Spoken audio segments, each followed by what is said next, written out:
Standby ka lang.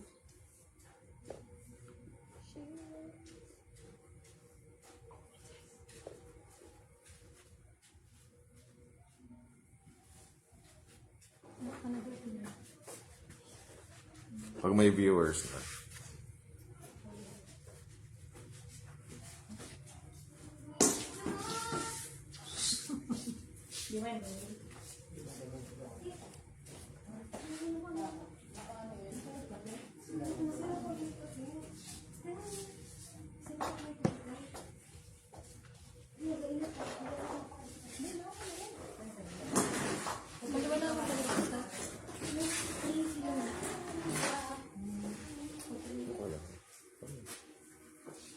Magkakilo ka na. Ito naman. Hala. So yung mga nag-play. Tapos ulit-ulit mo. Hi, hello. So, daw po, magandang gabi sa bawat isa. Yan, tayo na po ay malayang matag ang ating mga family, friend, and kaibigan. Friend, kaibigan. Sa lahat ng kapamilya at kapuso, yan po, itag na po natin.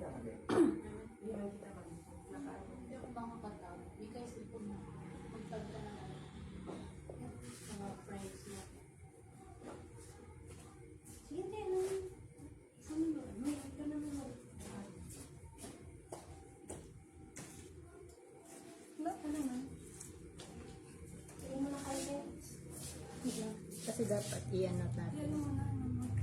Orang mag-online. Pangalan na nagkakago. Ano pa nag-mention? Ano mo na ba?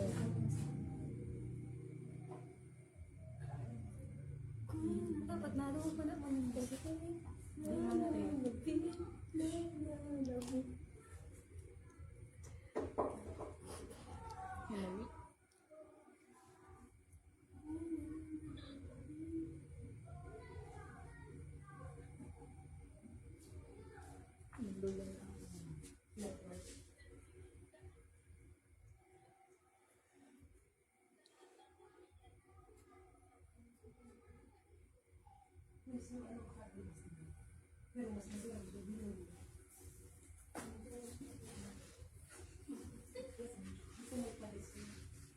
Huwag mong duwa. Mas may wag kami ni Mika. Ba't matami sa amin kayo? Nawala. Dapat usog-usog. Hindi masyado na. Kasi pindi. Hindi ako makakapag-ano. Hello. Mag-mention na po kayo. Mag-tag na po kayo. May wag. Namatik ka muna. Nananabik.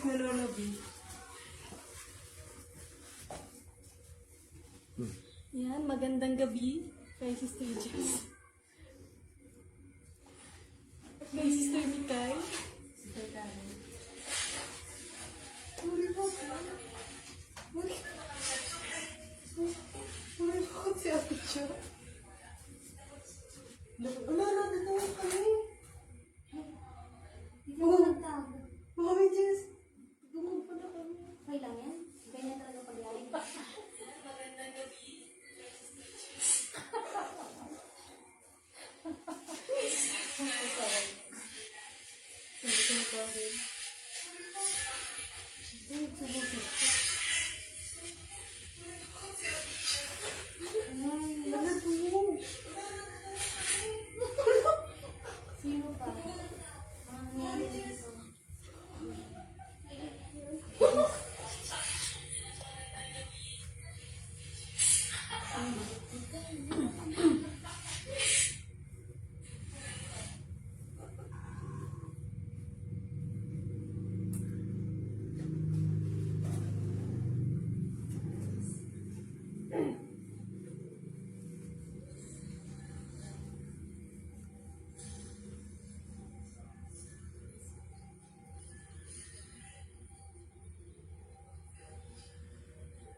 umaga, sa gabi ring pagdating, kasama ka palagi, nandito sa aking piling.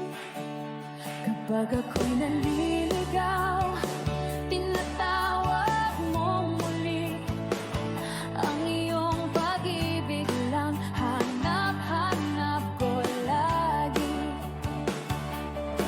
Ikaw ang aking patnubay. Yan po. Yan, malayo na po ang bawat isa na makapagtag and share po. Ano po, abutin natin ang ating mga kaibigan, kapuso at kapamilya. So, tayo po ngayon ay nasa live stream, day 88 na po. Na hopefully na ang lahat ay patuloy pa din na nakikinig, no? Nag-aabang nitong live stream na ito.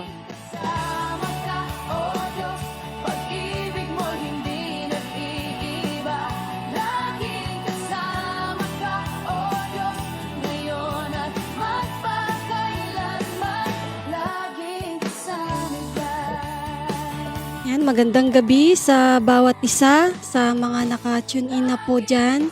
Magandang gabi sa inyo. Ayan, pwede pa po kayong mag-mention, mag-tag ng inyong mga kapamilya para po makapakinig naman din sila ng salita ng Panginoon. Ayan, so in a short minute ay magsisimula na po tayo. Kaya, ayan, mention na po tayo.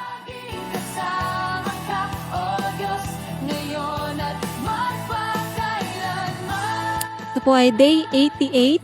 Day 88 ikay na. Ng live stream. Ayan. Kamayang humihila, kapag mundo'y gumugulo, ikaw ang lakas ko. Wala nang ibang pag-asa, maliban sa yakap mo. Aking amang mapagmahal, Diyos na tapat sa lahat. Ayan. Exactly 7:10 po. Magsisimula na tayo. Ang aking lakas, ikaw ang sandigan, di na ako lalayo pang muli. Laging kasama ka, O Diyos, sa araw-araw ng buhay. Laging kasama ka, O Diyos, sa bawat hakbang at laban. Laging kasama ka, O Diyos, pag-ibig mo'y hindi nag-iiba. Laging kasama ka, O Diyos, ngayon at magpakailanman. Laging kasama ka, O Diyos, sa araw-araw ng buhay. Laging kasama ka, O Diyos, sa bawat hakbang at laban. Laging kasama ka, O Diyos, pag-ibig mo hindi nag-iiba. Laging kasama ka, O Diyos, ngayon at magpakailanman. Ikaw ang aking sandigan, ikaw ang aking lakas. Ako'y muling babalik, di na lalayo pang muli. Ikaw ang aking sandigan, ikaw ang aking lakas. Ako'y muling babalik, di na lalayo pang muli. Yan, so tayo na po ay magsisimula dahil alas 7:10 na, nabaliktad. 7:10 na po, tayo po ay magsisimula na sa ating live stream day 88. Ayan, God bless po sa inyo. Nawa ay tayo po ay makinig ng mabuti sa kung ano man po yung sasabihin ng Panginoon sa oras na ito. Tayo po muna ay manalangin. Dakilang Diyos na buhay at makapangyarihan po sa lahat. Maraming salamat o Diyos sa oras po na ito, sa pagkakataon na ito na kami po ay muli na makapakinig ng salita. Salita mo, Panginoon, na siyang aming papakinggan at pagbubulay-bulayan sa oras na ito. And Lord, patuloy mo po kaming samahan sa gawain na ito. Patuloy mo kaming pangunahan sa gawain na ito, O Diyos. Tago mo lamang po kami sa iyong likuran upang ikaw ang makita, ikaw ang mapapurihan, hindi po ang aming mga sarili. Lord, sa iyo po ang pinakamataas na papuri, pagsamba at pasasalamat. In Jesus' name, Amen. Ayan, so tayo po ngayon ay dako na para sa testimony. Ayan, so ako ay nagpapasalamat sa Lord sa pribilehiyo pong ito na muli, no, na makapag-speak ulit sa live stream. So ito po ay aking pangalawa na nawa ay kayo ay hindi pa nagsasawa sa aming mga mukha. So salamat sa pribilehiyo pong ito na binigay ng Lord. Isang napakalaking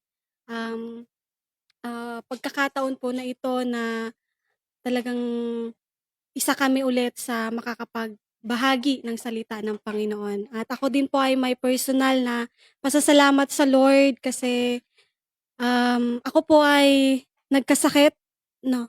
And 2 weeks po akong nagkasakit. And yung pinagpipray ko talaga sa Lord na wag naman po sana Lord na umabot ng ah, araw ng Thursday kasi ito yung day na naka-assign sa amin. So talagang gusto ko din na magawa to, yung bagay po na ito kasi para naman po ito sa Lord. Kaya salamat sa kagalingan na pinaranas niya, binigay niya sa akin physically na andito po ako ngayon, no, na nakaharap sa inyo, na nagsasalita. Itong patunay na pinagaling ako ng Lord. Ayan. So sa kanya lamang po ang lahat ng papuri. Ayan po, ako naman po ay may pasasalamat, 'no, sa kabutihan ng Lord, sa katapatan niya, 'no. Ako po ay lubos na nagpapasalamat at nagpupuri sa Diyos sa patuloy na pag-iingat niya, 'no, sa family ko maging sa akin at yung mga pagpapala na patuloy niyang pinagkakaloob. Maging din itong privilege na ito na talagang mag-live stream ulit, 'no, makasama ulit dun sa schedule ay talagang salamat sa Lord dahil binigyan niya ulit kami, 'no, ng pagkakataon, 'no, na privilege na ipangaral ang salita niya, 'no, merong maibahagi sa bawat isa, 'yan. Sa Panginoon ko lamang po itinataas, 'no, pinapapasalamatan ang bagay na iyon. So 'yan po, tayo na ay dadako sa recap, 'no, nung aming sermon nung last Sunday dito sa Piudoran. So kami po, 'no, nung nag-sermon si pastor, ang talagang takeaways na nakuha ko doon, 'no, yung question nga na talaga bang nagpe-prepare tayo sa pagbabalik ng king na ito or nagiging kampante na lamang tayo? Kasi ngayon ay, tayo ay nagiging, comfortable na lamang sa mga bagay na, feeling natin, hindi ngayon yung panahon or hindi ngayon yung oras na maging handa, 'no? Kundi ito ay panahon pa, 'yan yung mga iniisip natin na panahon pa ito para ako ay maging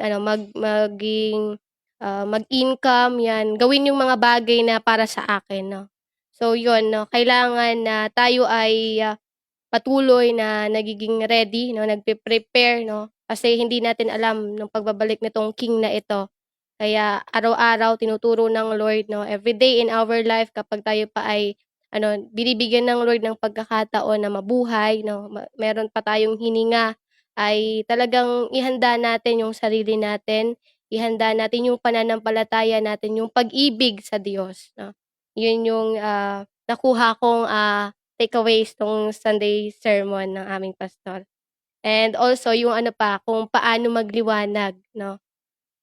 Sabi doon na parang live holy, 'no, kasi minsan na neglect na natin yung pagiging holy, hindi physically, hindi sa pananamit kundi spiritually, 'no. And sabi doon is be spirit filled, yun pa yung one of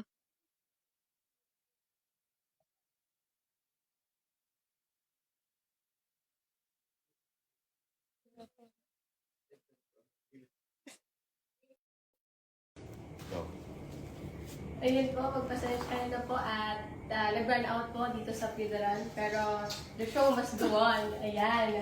Tayo pa rin ay magpapatuloy doon sa recap ng Sunday po dito sa funeral. So, sabi ko nga kanina na yung takeaways na nakakuha namin ng kay Pastor, no, yung kung paano magdiwanag. Una is to live holy. Pangalawa, be spirit-filled. At pangatlo, fully obey God. And lastly, ay be separated from this world. So, yun yung mga naging takeaways namin no, nakuha sa Sunday sermon ng aming pastor. So, ngayon naman ay tayo na ay dadako doon sa ating pag-aaralan no, sa theme natin ngayong December, month of December, which is preparing for the returning of the King na matatagpuan natin sa book of Isaiah. Pero ngayon ay, ang i-cover namin ay nasa verse 1 to 3. Tama tiga kay verse 1 to 3. So, yan. Sige, kung kayo po ay mayroong mga Biblia, samahan niyo po ako sa pagbabasa sa Isaiah chapter 60, verse 1 to 3. Ayan. Sabi dito, ikaw ay bumangon, magliwanag ka, sapagkat ang iyong liwanag ay dumating at ang kalwalhatian ng Panginoon ay sumikat sa iyo. Sa verse 2, sapagkat narito tatakpan ng lupa ng kadiliman at ang makapanadilim ang mga bayan, ngunit ang Panginoon ay sisikat sa iyo at ang kanyang kalwalhatian ay makikita sa iyo. Sa verse 3, sabi dito, at ang mga bansa ay paroroon sa iyong liwanag at ang mga hari sa ng iyong pagsikat. Purihin po ang Lord sa kanyang mga salita. So, bago natin yun himay-himayin yung verse 1 to 3, no? Meron muna tayong objective dito no, para sa mga believers or sa mga mananampalataya. At doon sa mga tao na wala pang relasyon or tamang pagkakilala sa Diyos. So, sa mga believers, yung ano ba yung objective natin dito? Sabi dito, no, yung objective natin ay maging handa spiritually, maging deepen yung faith natin na yung foundation ay who and what Jesus Christ is. And tayo ay makapamuhay according sa katotohanan, according kung sino at ano si Jesus, at ano bago pa man ito dumating na king na ito, no, bago pa siya mag-return, no, ay matagpuan tayong worthy at well prepared. No? Tayo ay matagpuan ng Diyos na talagang handa, nakahanda.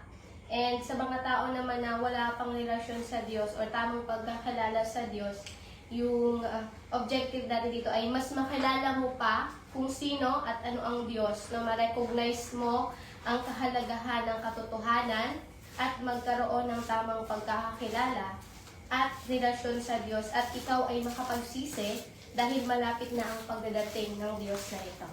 So, yun yung objective natin. So, ngayon, ako tayo sa verse 1 ng Isaiah. Sabi doon, ikaw ay bumangon, magliwanag ka, sapagkat ang iyong liwanag ay dumating at ang kalwalhatian ng Panginoon ay sumikat sa iyo. So, yung word doon, yung ikaw ay bumangon, or sa King James ay arise.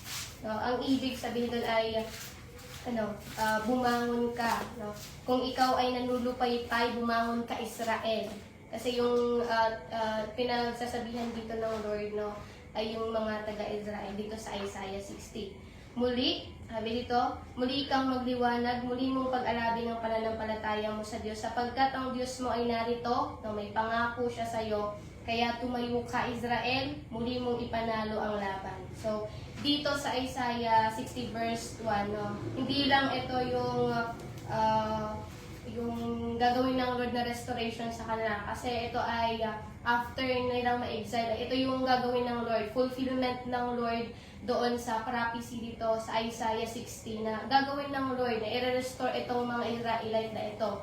And even now sa atin ngayon, no, dito sa New Testament, no, ang Lord ay i-restore din tayo. No, ito ay messianic prophecy na ginawa din ng Lord nung siya ay nagkatawang tao. Na tayo na makasalanan, no, tayo ay mga makasalanang tao nung una, no, ni-restore tayo ng Lord.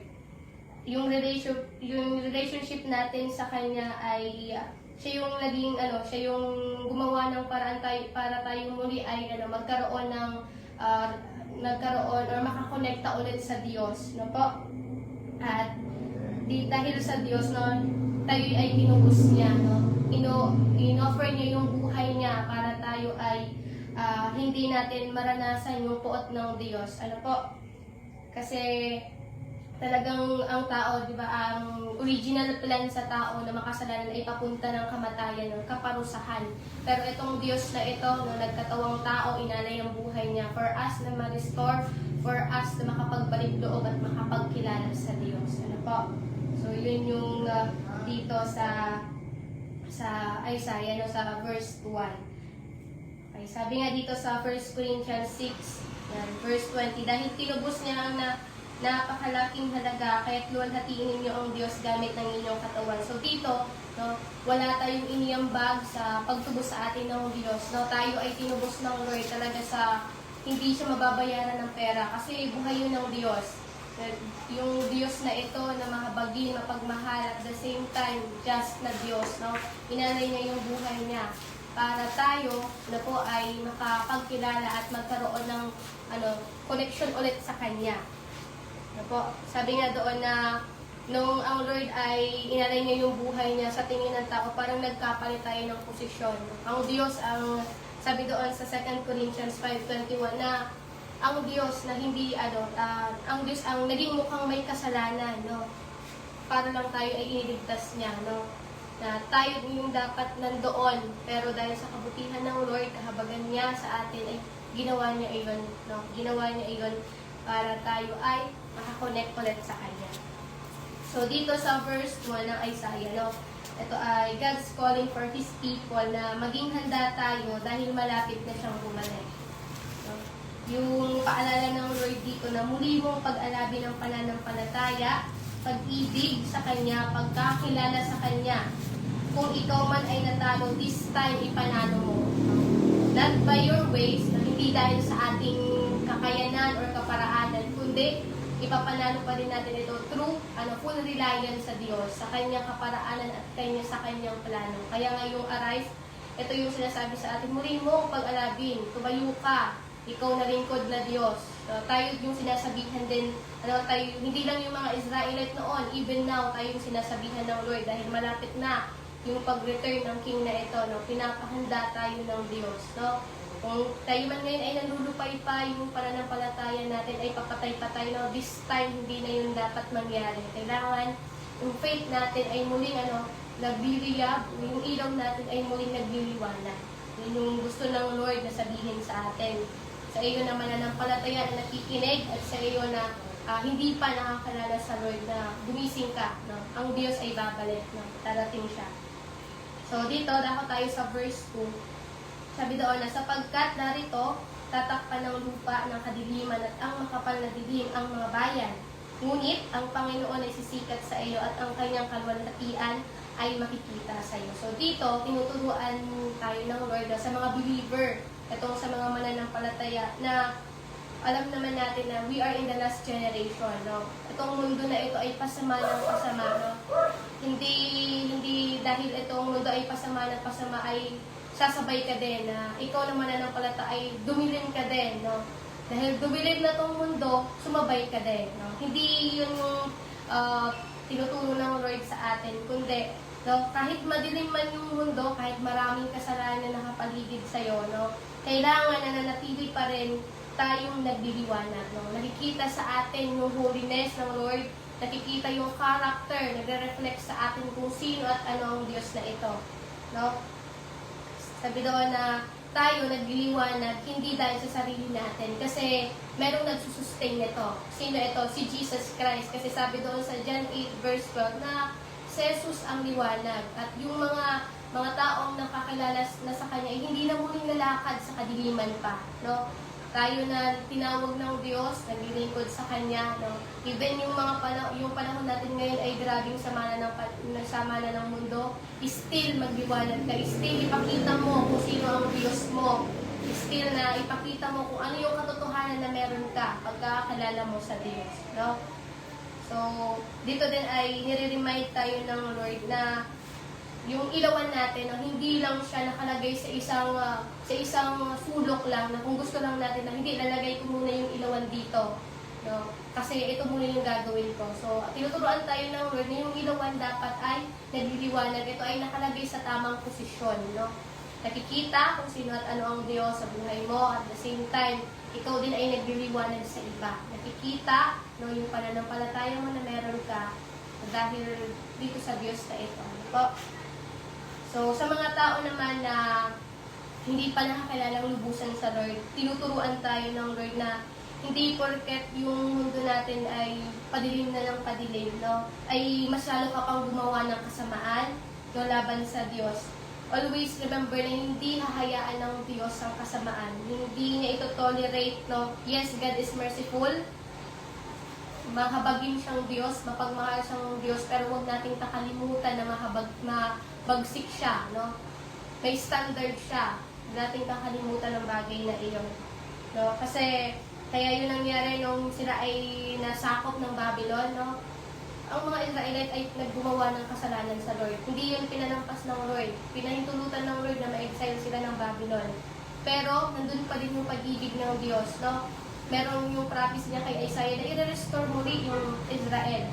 No? Yung mga Israelite, hindi papanubalikin ng Lord, no? So, dito, hindi dahil mahabagin at mabuti ang Lord ay ito-tolerate niya na lang yung kasalanan, hayaan niya na lang yung kasalanan, no? Kundi ang Lord ay matuwid siya sa atin.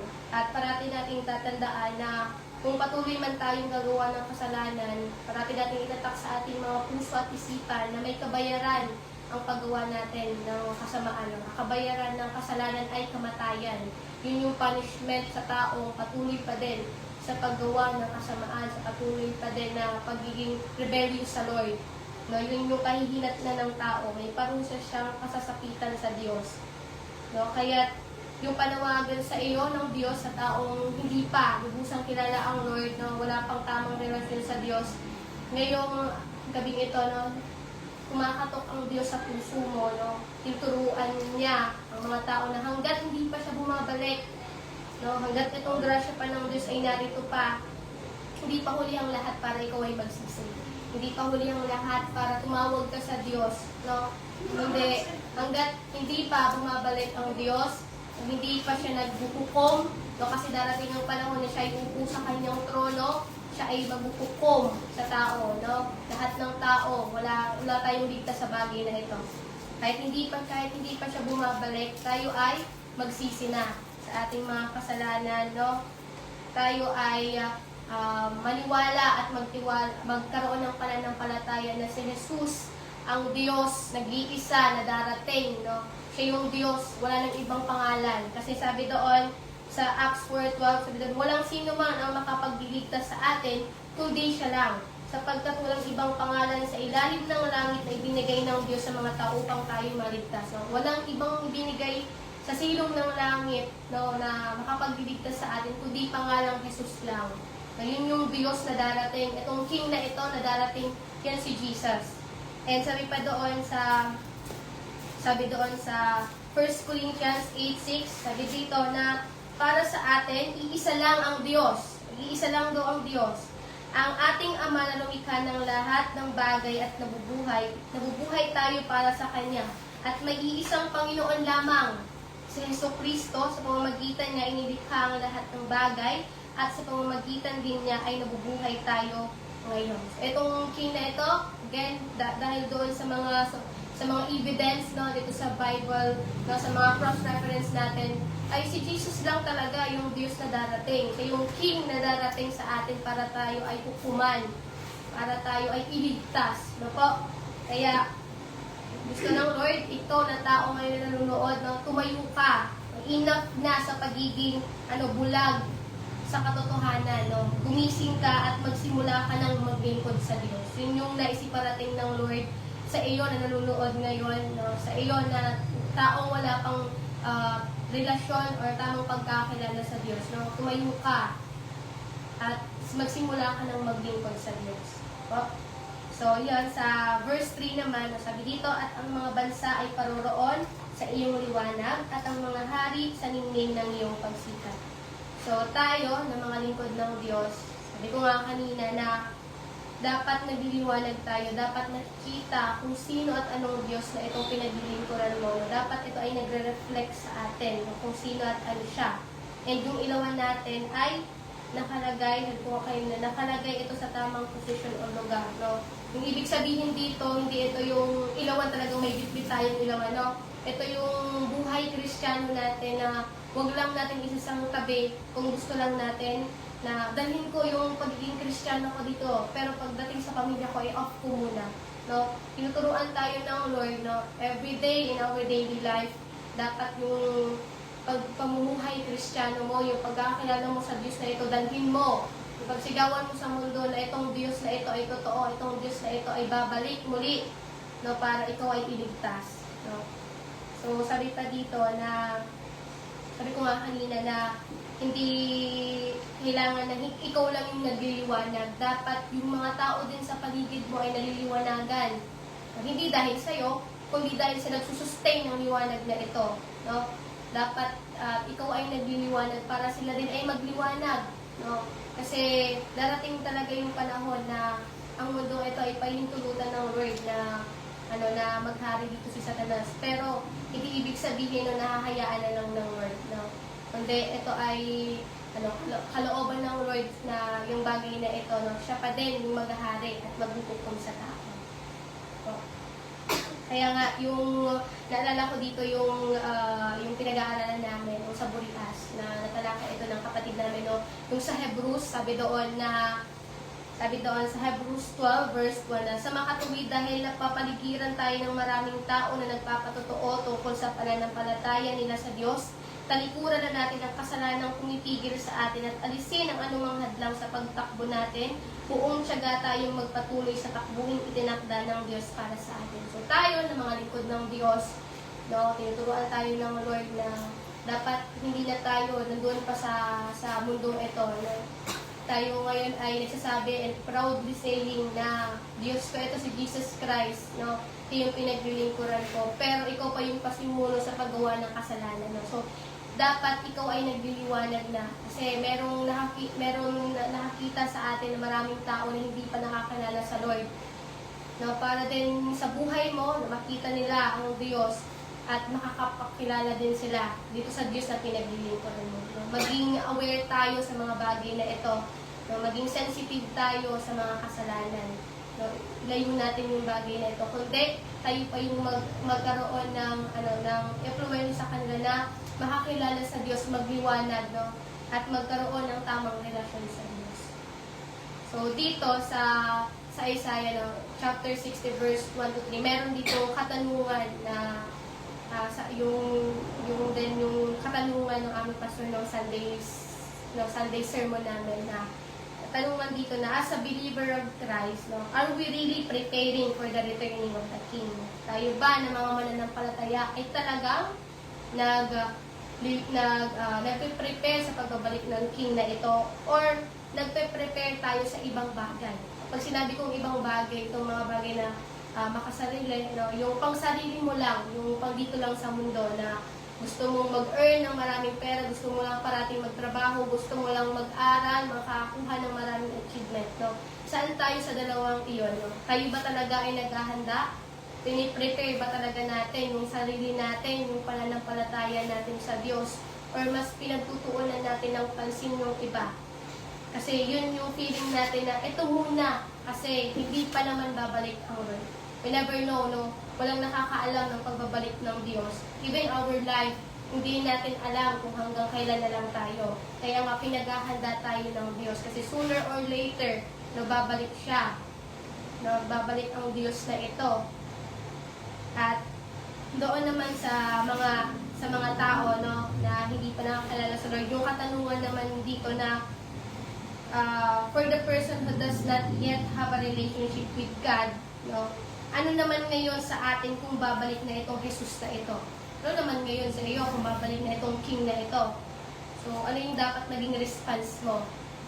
Yung magiging response ng taong ito ay kailangan na magsisi sa kanyang mga kasalanan, magkaroon ng pananampalataya sa Diyos. No? Kilalanin na itong Jesus na ito, itong King na ito, yung babalik na Diyos pag iligtas ka. Ito, and sa last na, ito yung reminder sa atin ng Lord, no? Sa mga tao na patuloy pa rin sa pananampalataya nila at sa mga tao na hindi pa lubusang kilala ang Lord. sa mga mananampalataya, tayo ay nire-remind ng Lord na kailangan na mas lalo kang nag-iilaw. Hindi na ito ang panahon para manlupaypay ka, kundi ito ang panahon para maging masigasig ka sa pananampalataya mo, maghanda ka sa pagbabalik ng Panginoon. Patuloy na pag-alabin mo ang pananampalataya mo sa Diyos at pagkakikilala mo ng puso-pusan. Patuloy natin ito gawin habang hindi pa dumarating ng Lord. Po, so yan lamang, sa Diyos lamang ang pagpapuri at nasasalamat. Pinabalik ko na kayo si Ija. Kanina lang wala. Ayan, salamat. Sister Itay, sa iyong binahagi na napakarami na naman. So, nawa, marami na kayong nakuha, marami na kayong naunawaan, naintindihan patungkol doon sa binahagi ng ating kapatid na si Sister.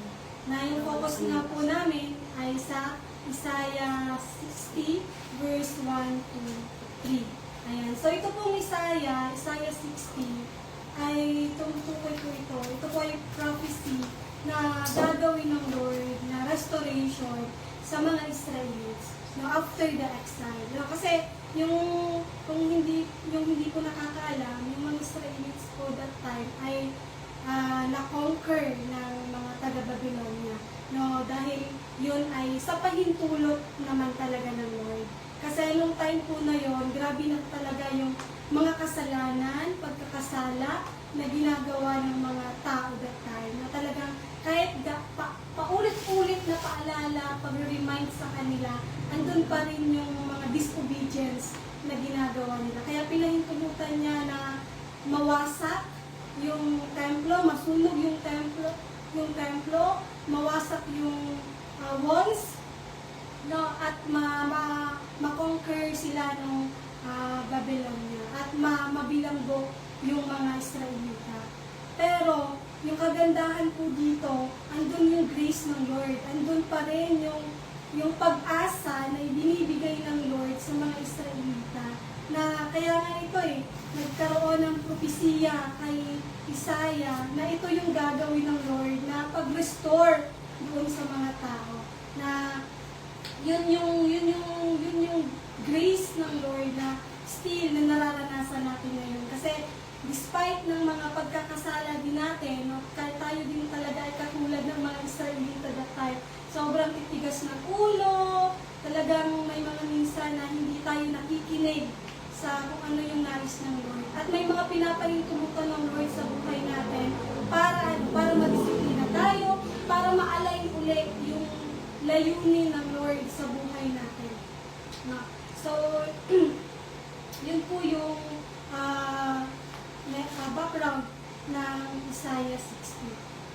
Yan. So, ito pong focus natin ay sa verse 1 to 3. Sabi sa 1, bumangon kayo, magliwanag kayo, dahil ang inyong liwanag ay dumating na, at ang kalughatian ni Yahweh ay sumikat na sa inyo. So, kahit na ang kadiliman ay magtatakip sa mundo, at makapal na kadiliman sa mga bansa, gayon man, si Yahweh ay magliliwanag sa inyo, at ang kanyang kalughatian ay makikita sa inyo. Sa 3, ang mga bansa ay lalapit sa inyong liwanag, at ang mga hari sa inyong maliwanag ng ilaw na sumisikat.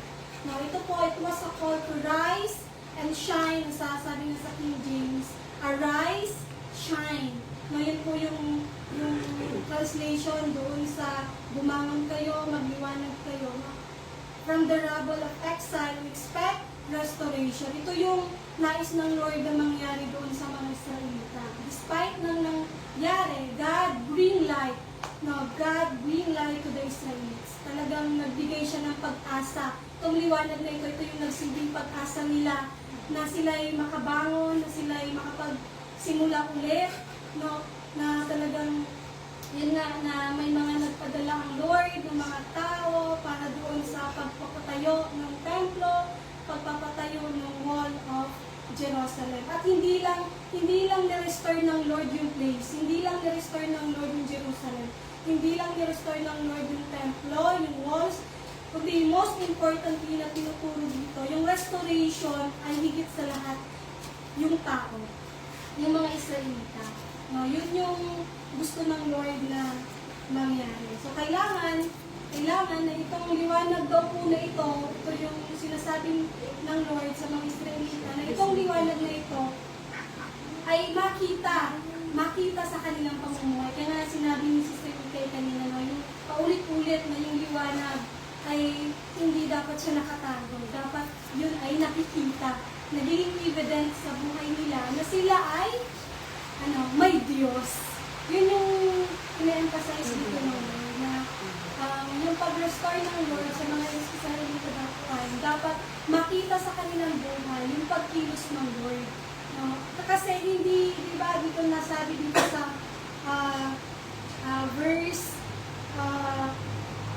3, ang mga bansa ay nalapit sa inyong liwanag at ang mga hari sa inyong maliwanag na ilaw na sumisikat. Ibig sabihin, dahil nakikita sa inyo na nagiging evidence sa atin, nagiging evidence sa mga Israelita, yung pagkilos ng Lord, talagang marami yung mamamangha, marami yung ma-amaze, marami yung talagang maku-curious na, sino ba yung Diyos nila? Sino ba yung Diyos na sinasamba ng mga Israelita na to?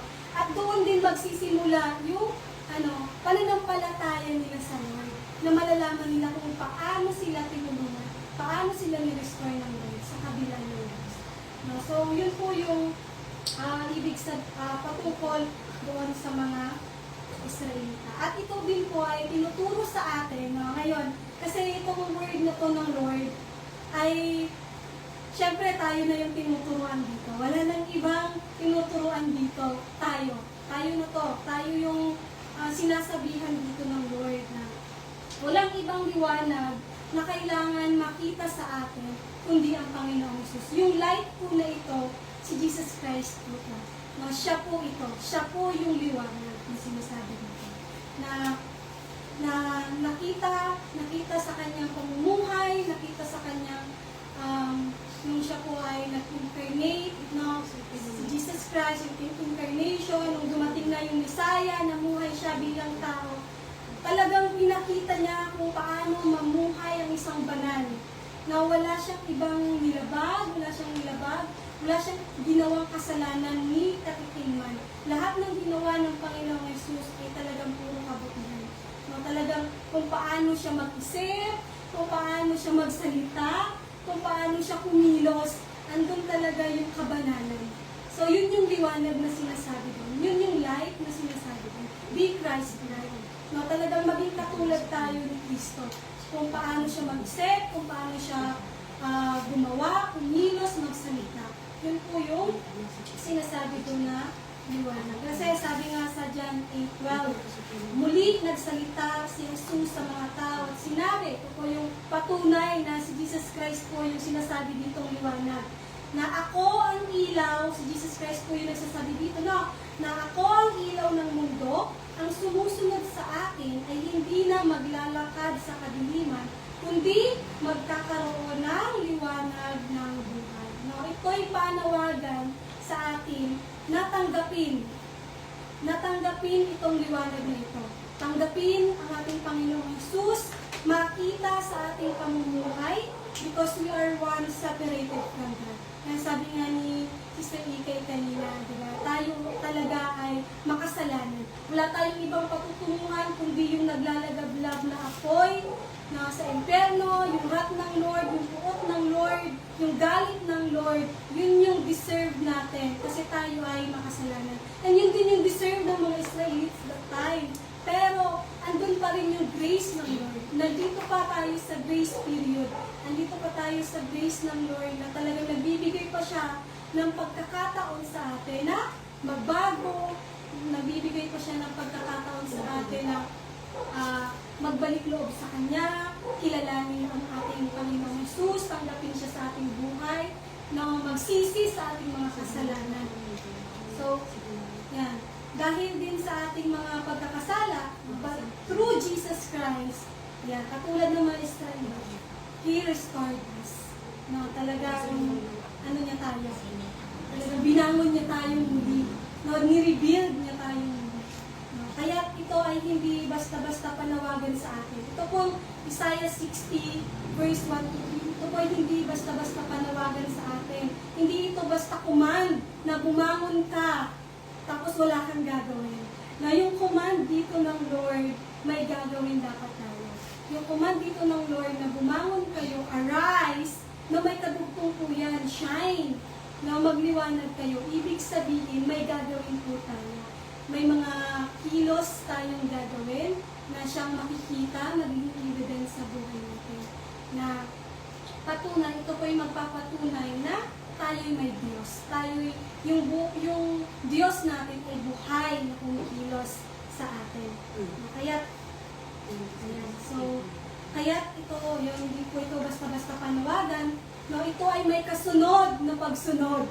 Yung shine po, yun po yung reflect po yun sa pagsunod. No, sa gagawin natin na pagsunod, pag-obey natin sa Panginoon. Na tayo'y muli niyang binangon, so ano yung magiging response natin? So, kailangan na natin magliwanag. So, dapat nakikita sa atin yung pagbabago na siyang ginawa sa ating Lord. Na once na tinanggap natin ang Lord sa ating buhay, once na kinilala natin ang Lord sa ating buhay, nagsisi tayo sa ating mga pagkakasala, na dapat din talaga ay makita sa atin yung pagbabago. Hindi naman pwede na andyan na sa'yo yung liwanag, pero nananatili ka pa rin sa kadiliman, nananatili ka pa rin sa darkness. No? Kaya, dapat, hindi naman tayo pwedeng mag-serve sa two master, na dito ka sa liwanag, tapos dito ka naman sa darkness. Hindi po ganun. No, our God is a jealous God. No, siya talaga ay mapanibig po na Diyos, makatarungang Diyos, na hindi pwedeng mahati yung attention mo. Gusto ng Lord sa Kanya lang. Gusto ng Lord na sa Kanya lang dapat tayo nakafocus, nakaset, no, yung ating mga isip, yung ating mga puso. So, dapat nakikita po, dapat nakikita yun sa atin. Hindi dapat yun, sabi nga ni Ikay kanina, hindi yun nakatago. Dahil tayo din naman, kasi tayo din naman yung magiging liwanag dito sa mundo. Na tayo na yung magiging liwanag dito sa mundo. Na siyang dapat nakikita sa atin. Na sabi nga doon sa Matthew 5:14-16, kayo ang ilaw ng mundo. Sino yung sinasabihan dito? Tayo. Kayo ang ilaw ng mundo. Ang lungsod na nakatayo sa isang burol ay hindi maitatago. Ni hindi nagsisindi ang mga tao ng lampara. Ito na yung sinasabi ni Sister Mikay na hindi dapat nakatago sa ilalim ng kama, ng upuan. Hindi dapat nakatago yung lampara na to, yung ilaw na to. No, hindi nagsisindi ang mga tao ng lampara at ilagay sa loob ng basket. Totoo nito naman, no? Hindi, di ba kapag brown out, kumukuha tayo ng kandila, sinisindihan natin. So, hindi naman natin sinisindihan yung kandila o yung lampara para itago. Sunog yan. Pagkakaroon tayo ng sunog. Kailangan yung ilaw na yun, talagang nilalagay yung sa gitna. Nilalagay yung sa, na dapat naiilawan. Naiilawan yung buong bahay. Yun yung purpose nun. Yun yung purpose ng ilaw na yun. Kasi, walang saysay, walang purpose, walang kahulugan yung ilaw na yun kung nakatago yun. No? Kaya nga, ginawa yung ilaw para talagang magsilbing liwanag sa atin. And yun din yung nagre-represent kay Jesus Christ. No? Jesus Christ is the light na siyang nagbigay sa atin ng liwanag na siyang gagawin din natin. Dapat tayo yung maging ilaw dito sa mundo. No? Bagkos sa isang patungan ng ilawan at magliliwanag ito sa lahat ng nasa bahay. So, hayaan ninyong magliwanag ang inyong ilaw sa harapan ng mga tao sa paraang makikita nila ang inyong mga mabubuting gawa at papurihan ng inyong amang nasa langit. So, ito po yung gustong makita sa atin ng Lord na once na natanggap na natin yung grace ng Lord at ang tinanggap natin ng Lord sa buhay natin, dapat ito'y nagbubunga. Nakikita sa ating mga gawa, No, kasi minsan, ito din yung kaparaanan ng Lord para din makakilala yung pamilya natin, makakilala yung kaibigan natin, makakilala yung mga mahal natin sa buhay sa Lord.